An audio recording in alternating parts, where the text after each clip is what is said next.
أهلا بيكم. لما بتحصل مشكلة كبيرة في مكان شغلنا، خصوصا لو كان مستشفى، إزاي ممكن نضمن إننا نتعلم من المشكلة دي بجد؟ يعني منعا لتكرارها، مش مجرد إنها تبقى حكاية وتعدي. النهاردة هنركز على أول وأهم خطوتين في عملية تحليل الأسبام الجذرية، أو اللي بنسميها ال RCA squared. إمتى بالظبط لازم نبدأ، ومين الناس اللي لازم يكونوا معانا في فريق التحقيق عشان نوصل لنتيجة ليها قيمة فعلا؟ وهو ده السؤال الأهم، السؤال اللي بيواجه أي حد مسؤول عن الجودة في قطاع الصحة، وخصوصا في أماكن حساسة زي مستشفيات الصحة النفسية.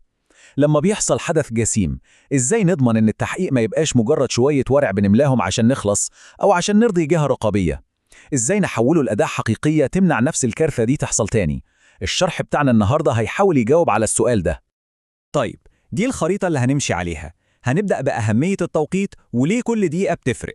بعدها هنتكلم عن الحجم المثالي للفريق، وبعدين النقطة الأهم، مين بالظبط اللي يكون موجود ومين لأ. وهنتكلم عن دعم الإدارة ودور المريض وأهله كشركاء. وفي الآخر هنلخص كل ده عشان الصورة تبقى واضحة. تمام، يلا بينا في أول نقطة، التوقيت. بصوا، الفكرة مش بس إننا لازم نبدأ بسرعة وخلاص. أكيد السرعة مهمة جدا عشان نلحق نجمع التفاصيل والأدلة وهي لسه فريش في دماغ الناس، لكن الأهم من السرعة إن العملية كلها من أول لحظة لحد ما نطلع بالحلول تكون دقيقة ومبنية على أساس سليم. وقبل ما فريق التحقيق الرسمي يتشكل، في حاجات لازم تتعمل على الأرض فوراً.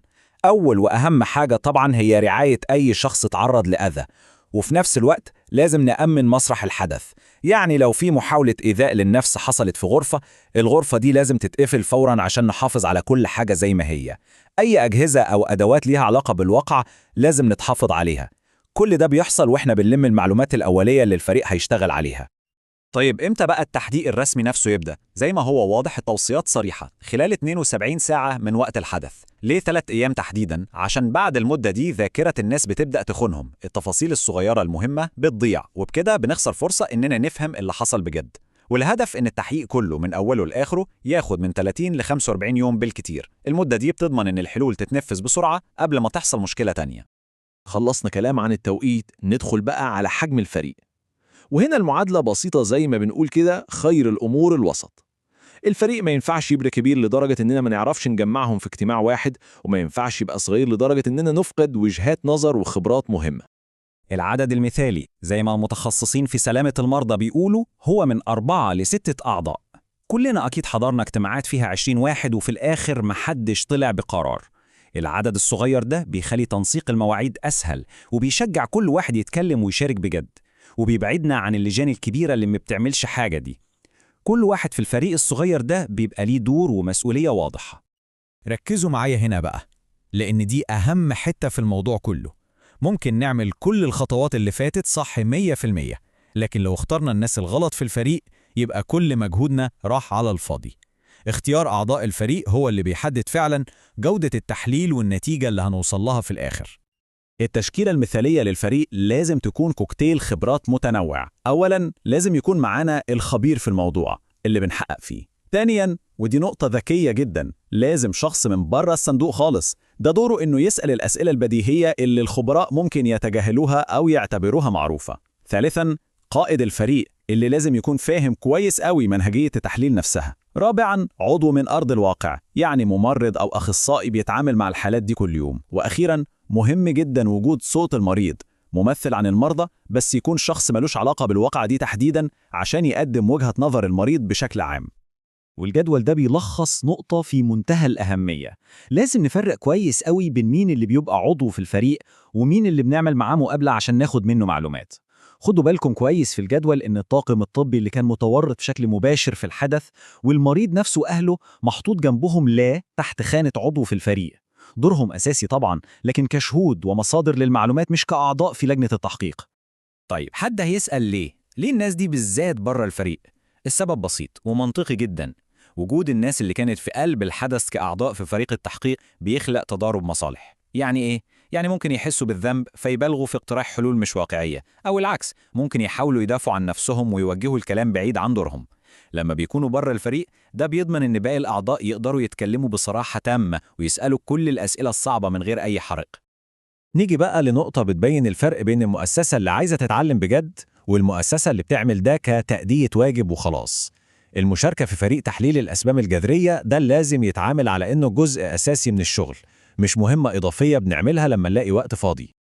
الجملة اللي على الشاشة دي بتلخص كل حاجة. الشغل بجد معناها إن الإدارة لازم توفر وقت محدد ومحمي للموظفين دول خلال ساعات عملهم العادية. يعني الإدارة تفرغ الموظف ده كام ساعة في الأسبوع عشان يركز في التحقيق، مش تقول له ابقى اعمله بعد الظهر أو خده معاك البيت. لما الإدارة بتعمل كده هي بتبعت رسالة واضحة للكل: سلامة المرضى هنا أولوية قصوى. ودلوقتي هنتكلم عن أهم شخص في القصة دي كلها، المريض وأسرته. الفكر الجديد في سلامة المرضى ما بقاش بيتعامل معاهم على إنهم مجرد حالة بندرسها، لأ، دول شركاء أساسيين في عملية التحسين. صوتهم وتجربتهم هم البوصلة اللي بتوجهنا عشان نصمم رعاية صحية آمنة بجد. التقرير اللي بنستند عليه بيحط المبدأ ده كأساس: إشراك المرضى وعائلاتهم كشركاء متساويين. دي مش مجرد كلمة حلوة بتتقال، دي نقلة في ثقافة الرعاية الصحية. معناها إننا بنعترف إن عندهم وجهة نظر فريدة ومهمة جدا، ومن غير ما نسمعها أي حلول هنوصل لها هتبقى دايما ناقصة حتة. طيب إزاي نحول الكلام ده لفعل حقيقي؟ أول خطوة لازم نعمل مقابلات معاهم، نسمع منهم القصة زي ما هم شافوها وعاشوها بالظبط. الخطوة التانية زي ما قلنا إننا نضم ممثل للمرضى للفريق عشان يضمن إن صوت المريض حاضر في كل نقاش. والخطوة الثالثة، واللي للأسف ناس كتير بتنساها، إننا لازم نرجع للمريض وأسرته بعد ما التحقيق يخلص ونقول لهم إحنا وصلنا لإيه وإيه اللي هيتعمل. لازم نقفل الدايرة دي عشان يحسوا إن صوتهم كان مسموع ومؤثر. وصلنا للنهاية، وتعالوا نلخص الزبدة عشان نتعلم من أخطائنا صح ونمنع تكرارها. الحكاية كلها بتتلخص في معادلة بسيطة: لازم يكون عندنا الفريق الصح اللي بيبدأ شغله في الوقت الصح. لما الشرطين دول بيتحققوا بنبقى حطينا الأساس لتحسين حقيقي ومستدام. والمقارنة دي قدامكم بتوضح الفرق بين السماء والأرض. على الشمال التحقيق الشكلي اللي بيتعمل عشان الورق دايما بيبدأ متأخر، فريقه كبير أو في ناس ليها مصلحة وكل همه يطلع مين الغلطان عشان نلومه، وبيتجاهل المريض تماما. على اليمين بقى التحقيق الفعال بيبدأ خلال 72 ساعة، فريقه صغير ومتوازن، بيركز على فهم أخطاء النظام نفسه وبيعتبر المريض وأهله شريك أساسي في الوصول للحل. وهنسيب كل حد فيكم مع السؤال الأخير ده عشان يفكر فيه في مكان شغله: هل الإدارة عندنا بتوفر فعلا الوقت والموارد والدعم المطلوب عشان عمليات التحقيق دي تبقى ليها قيمة وتؤدي لتحسين حقيقي؟ ولا كل اللي بيحصل مجرد إجراءات شكلية وورق بنملاه؟ الإجابة على السؤال ده هي اللي بتحدد إذا كنا فعلا بنتعلم من أخطائنا ولا بنضحك على نفسنا.